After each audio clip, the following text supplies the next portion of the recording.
Hello and welcome. I'm Leigh Ann Gerrans and you're watching W News, broadcasting live from the Arabiya headquarters. These are our top stories. As global markets plunge, Trump threatens to impose additional 50% tariffs on China if it doesn't withdraw its 34% retaliatory levies by tomorrow. The White House says reports that Trump's considering a 90-day pause in tariffs is fake news. It comes as one of his biggest supporters, billionaire hedge fund manager Bill Ackman, warns him to pause tariffs or risk a self-induced economic nuclear winter. But on Truth Social, the president remains defiant, saying be strong and patient and don't be a panickin.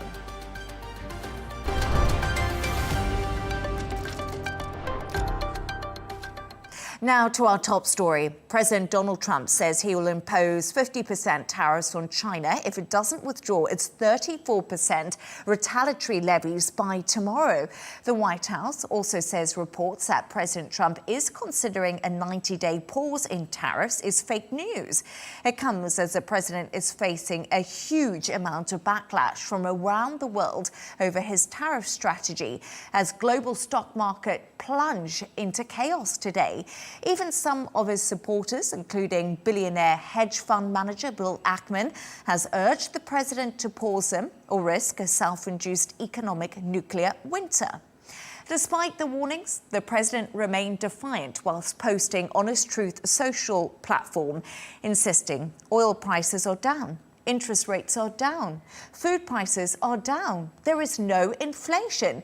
He also said the US has a chance to do something that should have been done decades ago, and even called on people not to be weak or stupid whilst creating a new phrase, saying don't be a panickin. He concluded by saying be strong, courageous and patient, and greatness will be the result. For more on this, I'm joined by Arabiya senior correspondent Kamel. Karen, thank you for joining me so much. So the US markets opened sharply lower, then rallied briefly after Trump's advisors suggested he's considering a 90-day tariff pause. But how are the markets trading now, and how concerning is all of this volatility? It is extremely concerning, and some of the volatility indexes like the VIX that measures, in fact, the gyrations that we see on Wall Street are indeed at record highs.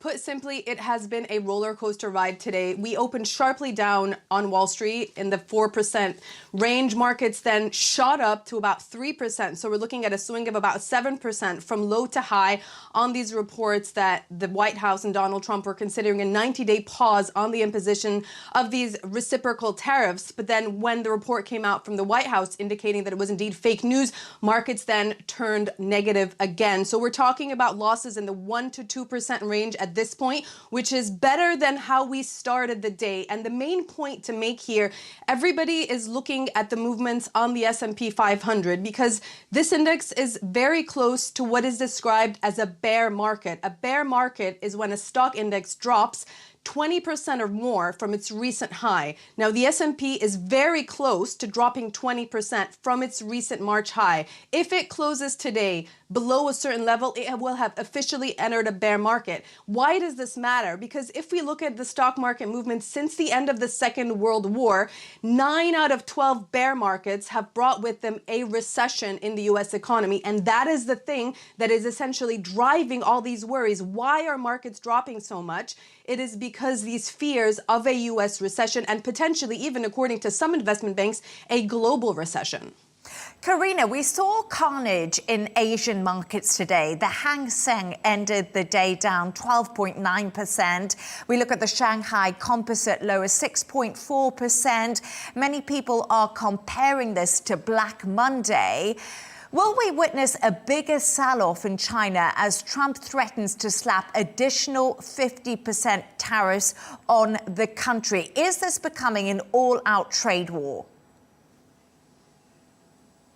It could indeed, and the answer to your question depends greatly on how will other countries respond to this escalation or to the imposition of these reciprocal tariffs by Donald Trump. Already, just now, we've seen a strong reaction on the Chinese currency, the yuan, in response to the Truth Social post indicating an additional 50% of tariffs on China if it doesn't retaliate against the US's retaliatory tariffs. So we're in a kind of game of ping pong now, but the yuan is dropping, and we could see further drops in Asia.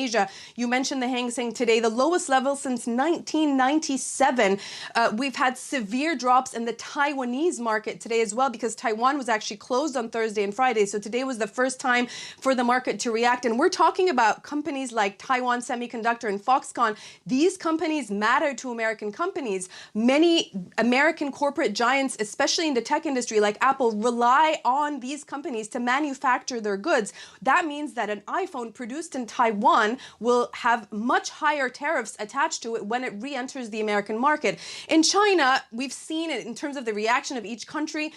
China is one of the countries that has very quickly retaliated and went towards an escalatory position.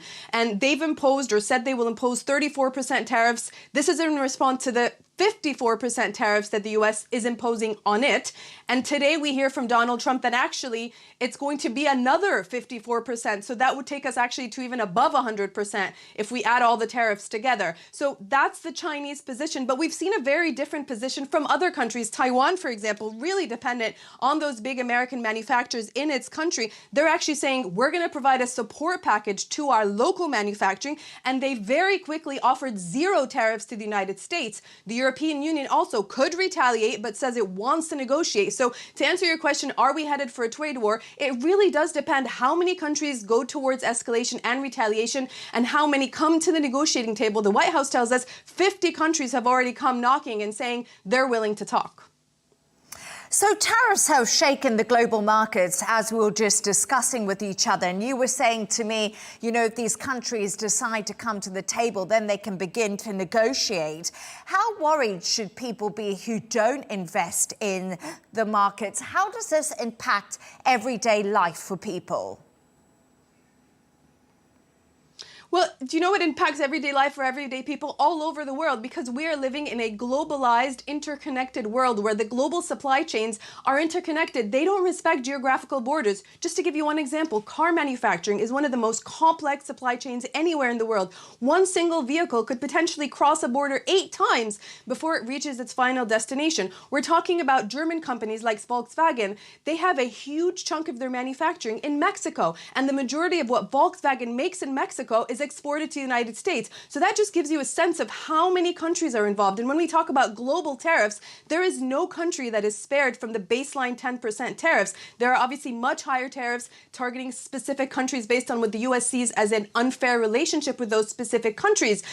This is not good for anybody. The effect on the average person will inevitably be an increase in prices, an increase in inflation. What that also could mean further down the line, obviously goods will be more expensive. Somebody buying a toy at Walmart in the United States will be paying more for that. Somebody here in London will find that everyday items are more expensive. That will be across the board. Donald Trump said, and Scott Bessent, the Treasury Secretary, pushed back and said, actually, the oil price is down and that's good for American consumers. That may be the case, but the drop in oil price may not make up for the huge rises that people will see in other parts of their life. Something else that people will feel, maybe you don't invest in the stock market, but a lot of people have a pension. If people check their pension today, they will be pretty upset at what they see. Maybe pensions are invested on the long term, but if you're retiring pretty soon, it's not good news for you. And the final thing to say is that the global picture will change if you're thinking about taking out a mortgage or depositing money in the bank you're hoping will earn you interest, or indeed taking a loan. All of those transactions will be impacted by the interest rate that the central bank set. And we are talking about a change in market expectations as to how interest rates will head. The Federal Reserve, according to JP Morgan, could potentially cut interest rates this year by 125 basis points. I mean, that may be good if you're borrowing, but it's definitely not good if you're depositing money. So there's huge implications for the average person in many parts of their daily lives. And you know, you spoke earlier to me about the S&P 500 could possibly enter a bear market. And I've also heard a lot of people talking about buying the dip. So if people are investing right now, where are they putting their money? This is such a good question because today the talk was, will we see a mild resurgence or recovery today, Monday versus Thursday, Friday? Are people going to buy the dip? We often see this.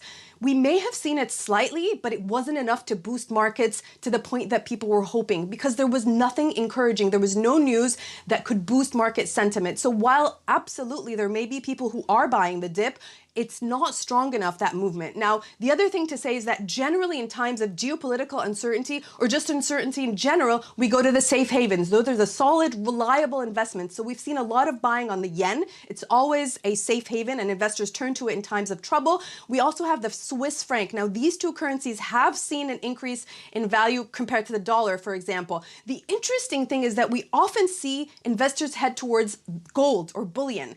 But the change that we've noticed lately is that actually gold prices have been down, and this is counterintuitive. It's not the usual case we've seen in the past.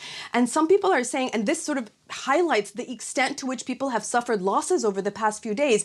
Previously, and since Donald Trump came into office and the geopolitical tensions we've seen with the war in the Middle East and Ukraine, there has been heavy buying of gold, and investors had very large positions in gold to counter or hedge against the global geopolitics before the tariffs were even announced. But then due to the massive losses they suffered over Thursday and Friday, they were forced to liquidate their gold positions in order to cover their losses elsewhere. And some people are saying that explains why we've actually seen a drop in gold, which would be the opposite of what we'd normally expect to see in such circumstances. Carina, Kamel there in London for us. Thank you so much for joining me. I really appreciate your insights.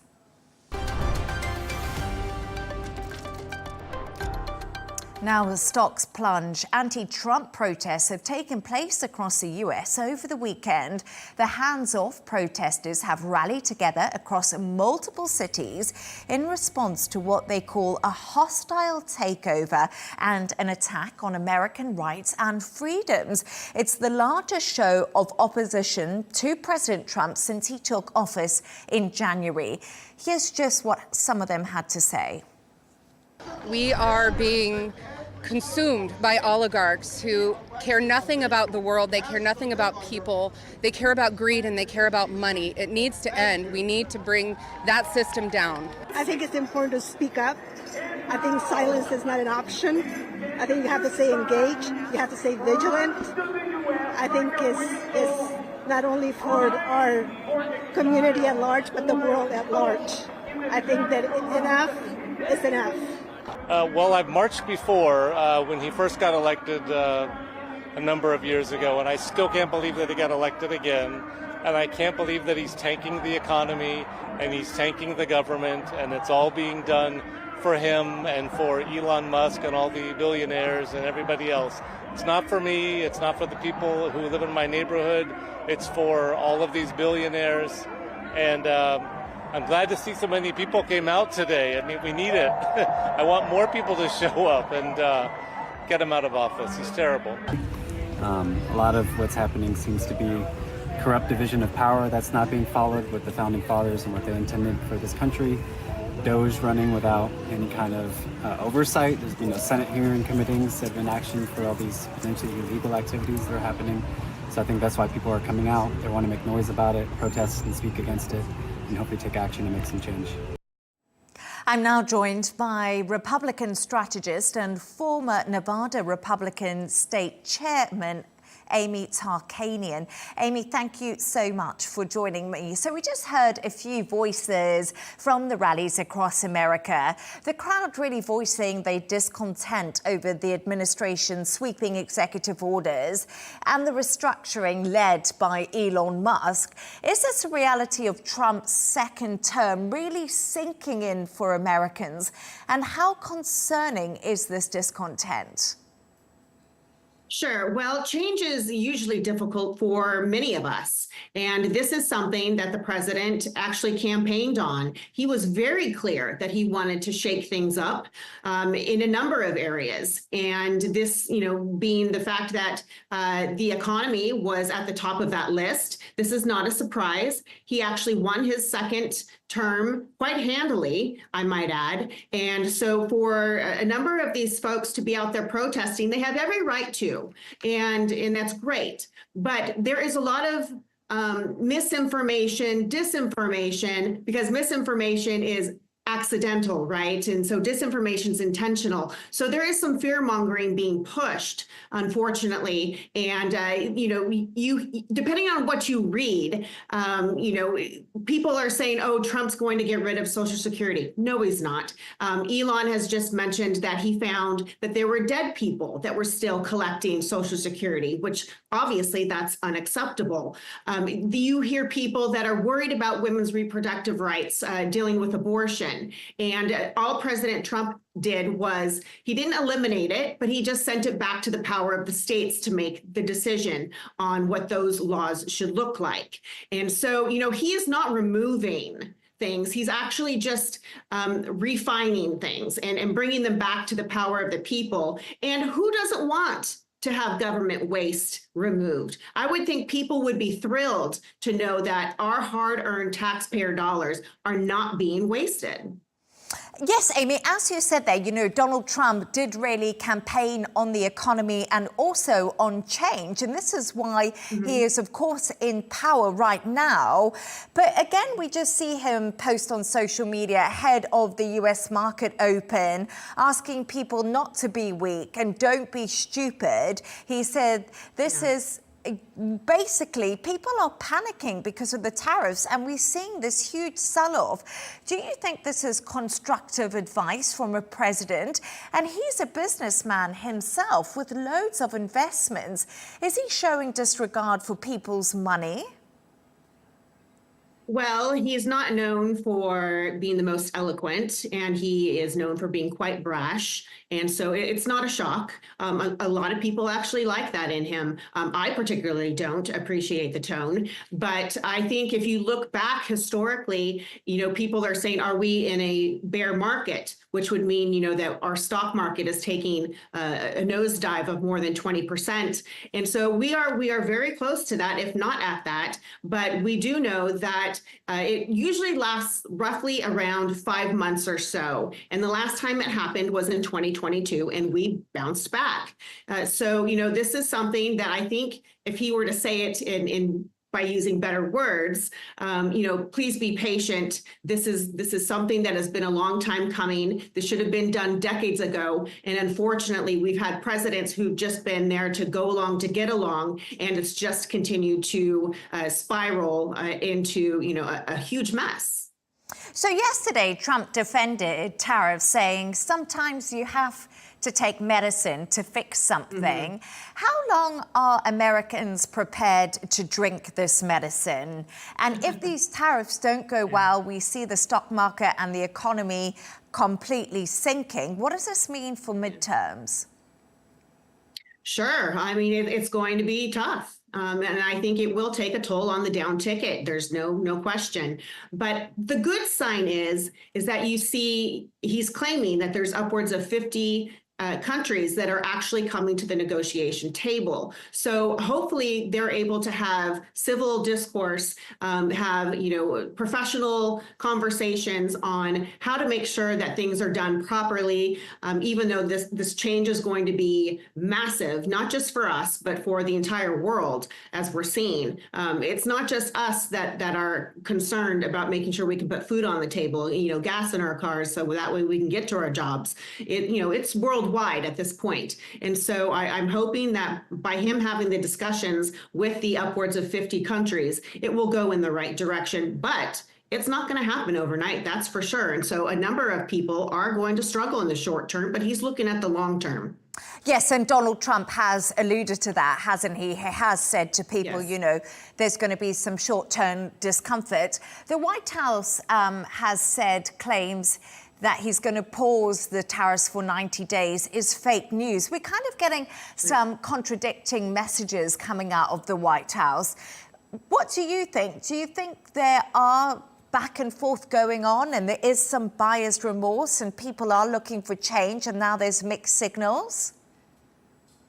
Well, I think depending on which network television show you'd like to turn on, you will hear financial advisors and experts that will say just exactly what the president has been saying. We're going to be fine. It's going to hurt in the short term, but we're going to be fine. But then you'll hear others who will say he needs to stop. He needs to slow this down immediately. And so there is conflicting information being told to the general public. However, I don't believe that President Trump, he himself, is going to be changing his tone anytime soon. I think what he does, and we see this time and time again with him, is he'll make outlandish statements. He'll throw spaghetti at the wall, if you will, and see what sticks. And then when it's time to negotiate, then he'll see, okay, now he can work from the top down to the bottom and come to an agreement.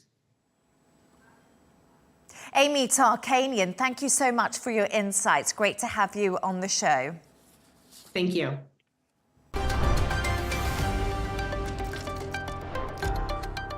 Let's take a look at some of the other stories making the headlines today. A second child with measles has died in Texas as an outbreak in the state continues to get worse. According to the Department of State Health Services, the school-aged child was not vaccinated and had no underlying health conditions. The measles outbreak began in late January in Gaines County, where the vaccination rate is about 82%.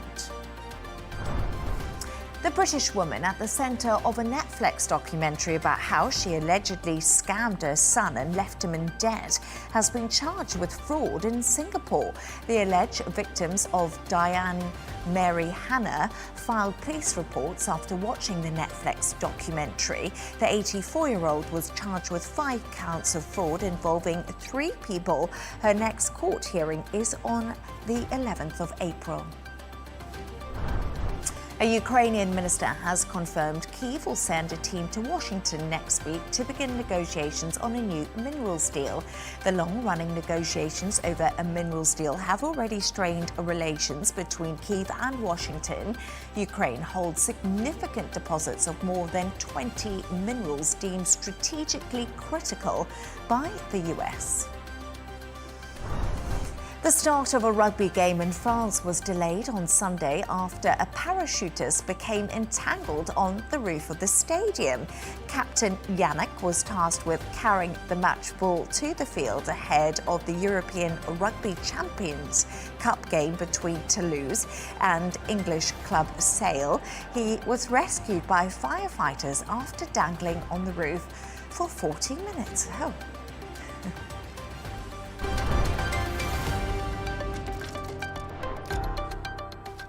Israel's Prime Minister Benjamin Netanyahu has landed in Washington for talks with President Donald Trump. The meetings will largely focus on the ongoing war in the Gaza Strip, as well as his new tariff policy, which has imposed a 17% tariff on Israeli goods.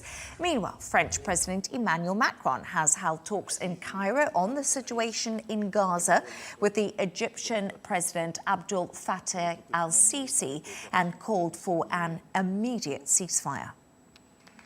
For more on this, I'm joined by our correspondent in Tel Aviv, and that is Trent Murray. Trent, thank you for joining me. Okay, Benjamin Netanyahu, he's in Washington for a second meeting with President Trump. He's also the first leader to visit the White House since the tariff announcement.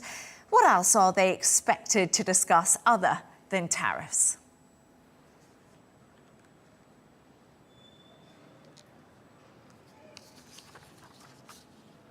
Well, Leigh Ann, the Prime Minister's office here has been saying that this was a hastily arranged visit. It was something that was not on their schedule up until late last week. And as you might imagine, the situation with the tariffs is taking up quite a bit of attention, given that Israel was hit with a 17% tariff. I think many world leaders will be watching what happens, because in many ways Netanyahu is the canary in the coal mine here, the first leader to have a sit down with President Trump following the tariff announcements. Questions around whether he might be able to negotiate a better deal, and could that be a precedent for other leaders to visit Washington and negotiate their own deal. But it is security concerns which I think will take up the lion's share share of these discussions, and we will learn more when the two leaders speak at a press conference in coming hours. We, of course, know that the Israelis continue to push further into Gaza. Current estimates suggest around 40% now of the total landlocked strip is in full control of the IDF. Palestinian media are reporting that the IDF are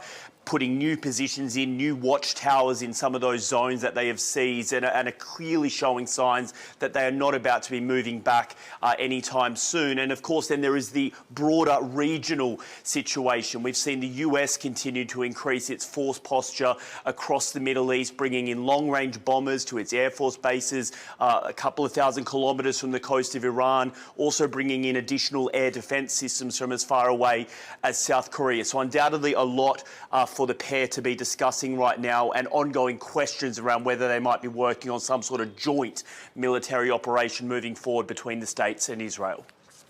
Trent, a lot on the agenda, but Emmanuel Macron is calling for an immediate ceasefire in Gaza. This is during his visit to Egypt today. What ceasefire proposals are on the table?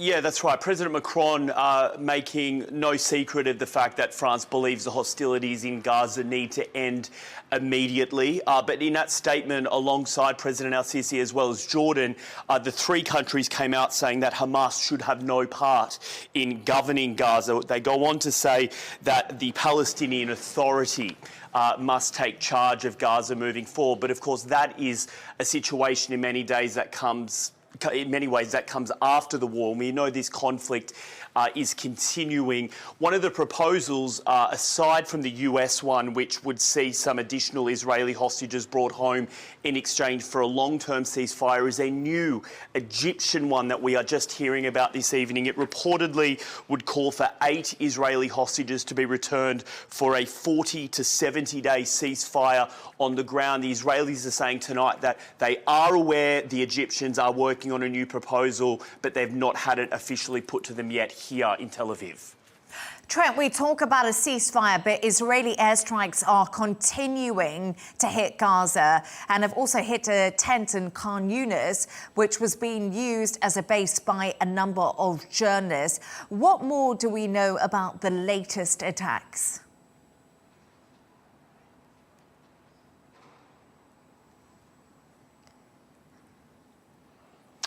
Well, we know that the IDF indeed increased the number of airstrikes across the Gaza Strip in the past 24 hours. In many ways, that was in response, that they are saying, to a series of Hamas rockets which were fired last evening at Ashkelon in southern Israel. And while there, of course, has been attention on what's happened in the past 24 hours, there is also increased scrutiny over what has happened with these 15 medics that were killed by the IDF on March 23rd. And this is important because we've had an update today from the Palestinian Red Crescent. They say that their autopsies reveal that those 15 medics were shot in the upper body with intent to kill. It is worth remembering in all of this that the IDF initially said that that convoy of ambulances and fire truck that were moving in Gaza on March 23rd were moving suspiciously and without emergency sirens and lights. Well, a New York Times story released over the weekend with verified video showed that that account was incorrect, that those emergency services were moving with their lights and sirens on, very visibly acting as paramedics, and yet IDF troops opened fire on them. The Red Cross, the Red Crescent, is saying this evening this is the worst attack on its medics in over 8 years, and they are calling for an international investigation. Leigh Ann. Trent Murray in Tel Aviv, great reporting. Thank you for joining me.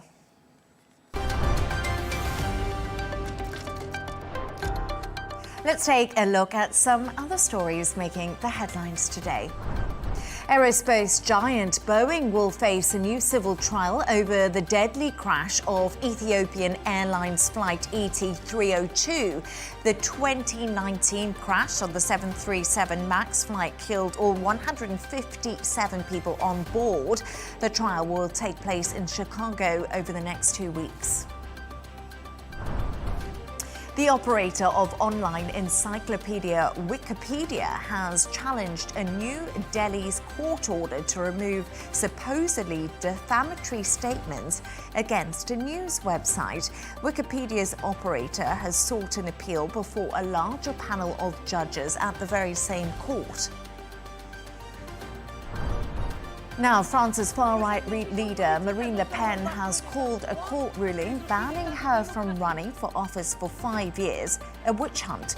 It comes after Le Pen was found guilty of helping embezzle over $3 million of EU tariffs between 2004 and 2016 for use by her party. Le Pen has appealed and claimed the ruling was a political decision. And residents in India are being warned to take care in extreme temperatures during a heat wave. The Indian Weather Department says northern and central states can expect temperatures to reach 40 degrees Celsius. A yellow alert has been issued and people have been advised to avoid heat exposure and wear lightweight and breathable clothing.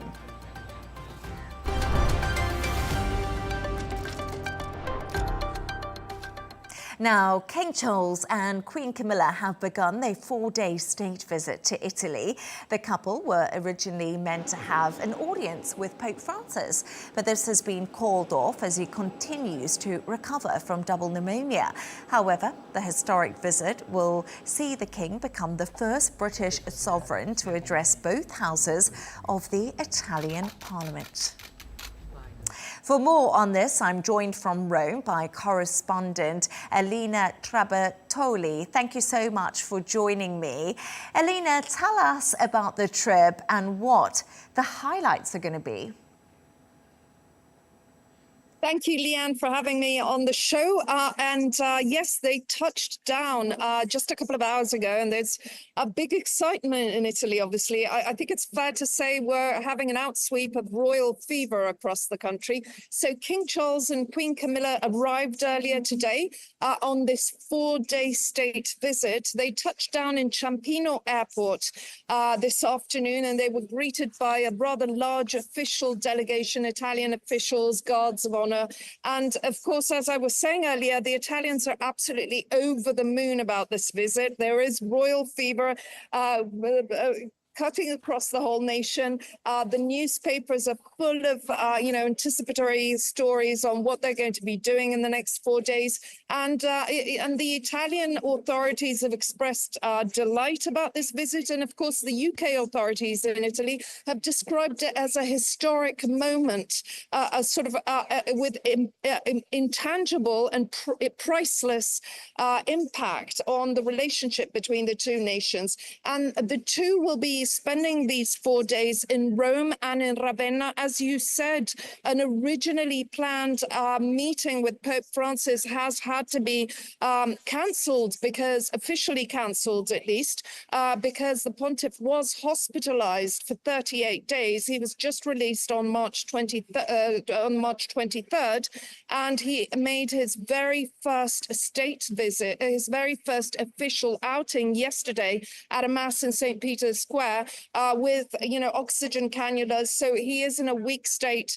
But there are rumors that they could actually meet depending on the Pope's, state, how he feels on these coming days. So we have to wait and see. But officially, the meeting is off.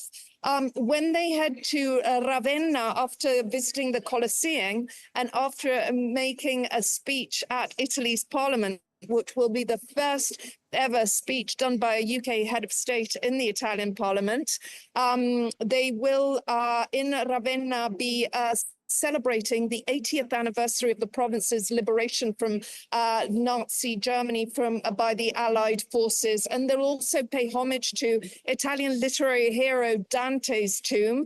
And the Queen will make a solo visit to the Byron Museum, the Lord Byron Museum, because Lord Byron spent quite a bit of time in that city. Well, you just said that royal fever is in Italy right now. And also, it was just wonderful to see the Pope yesterday. It was a real surprise. But if we get back to King Charles and Queen Camilla, they will also be celebrating their 20th wedding anniversary during the trip. And they'll be celebrating in public whilst on the trip. Is this correct? I can't believe it's been 20 years they've been married. It absolutely has. It absolutely has. And it's a very happy coincidence. They will be celebrating it in Italy on Wednesday, in fact, which marks the King and Queen's 20th wedding anniversary. So there will be, quite a special, unique personal dimension to the state visit. And the way they'll be celebrating it is by an official formal state banquet that's being organized by Italian President Sergio Mattarella at the Quirinale Palace, which is where, the official Italian president's abode is. And, looking back, as you say, it's 20 years and it's quite poignant, this moment in time, considering their relationship journey. I mean, who doesn't remember the very difficult reception they received in the 80s and the 90s? And now here they are, on an official state trip after many years of representing the UK officially together as King and Queen. And, as one correspondent I spoke to earlier noted, it's a far cry from the reception their relationship received in the earlier years. And of course, the state banquet in Rome on Wednesday will be a very glamorous affair, featuring celebrities, politicians, and, showcasing Italy's renowned cuisine, which will have a very central place and also has a very central part in, King Camilla's and King Charles's and Queen Camilla's heart, because as we all know, they recently hosted an Italian-themed dinner at their Highgrove home in the UK. Present were Helen Mirren, Stanley Tucci and David Beckham as well, as a sort of anticipatory dinner ahead of their Italian trip. Just a quick one. What do you think will be on the menu at the state banquet? That's a difficult one. Italian cuisine is so wide and varied, and there's so many different regional recipes and products. I wouldn't even dare to guess. I think, it'll be very, very difficult to guess. Hopefully we'll be invited to the next one. Alina Trabattoni in Rome. Always great to have you on. Thank you so much.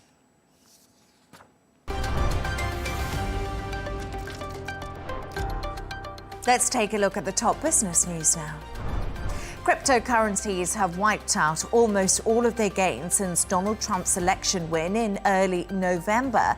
That's as a fallout from the US president's tariff announcement sparked heavy selling in an asset class he was vowing to champion. On Monday, Bitcoin fell below $75,000 for the first time since early November, dropping as much as 5.3% before showing a slight recovery. Now, Spain's economy minister has spoken out about Trump's trade tariffs. Carlos Carripo said he would push the European Union to approve aid for industries hit by American taxes.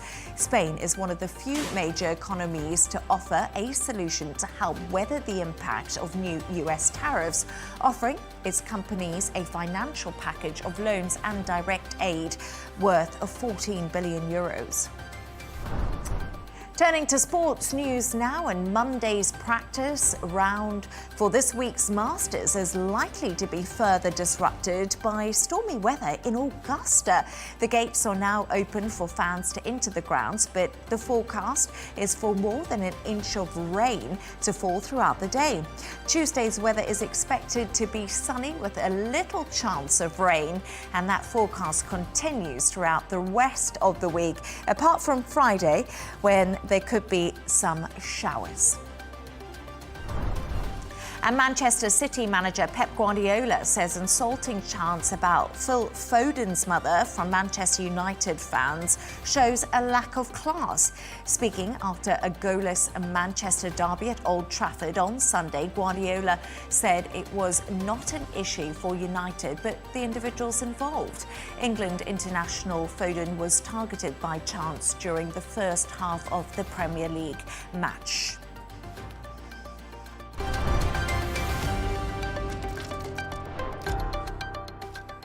Now, a reminder of today's top stories. As global markets plunge, Trump threatens to impose additional 50% tariffs on China if it doesn't withdraw its 34% retaliatory levies by tomorrow. The White House says reports that Trump's considering a 90-day pause in tariffs is fake news. It comes as one of the biggest supporters, billionaire hedge fund manager Bill Ackman, warns him to pause them or risk a self-induced economic nuclear winter. But on Truth Social, the president remains defiant, saying be strong and patient and don't be a panicking. And that's all from us on W News. Thank you so much for joining us. Counterpoints with Melinda Nusifora is coming up next. That's followed by Hadley Gamble's interview with Morgan Arctigus, Deputy US Special Envoy to the Middle East. Plus, we'll be back in just a couple of hours' time with W News Extra, so please join me there. Once again, thanks for joining us and goodbye.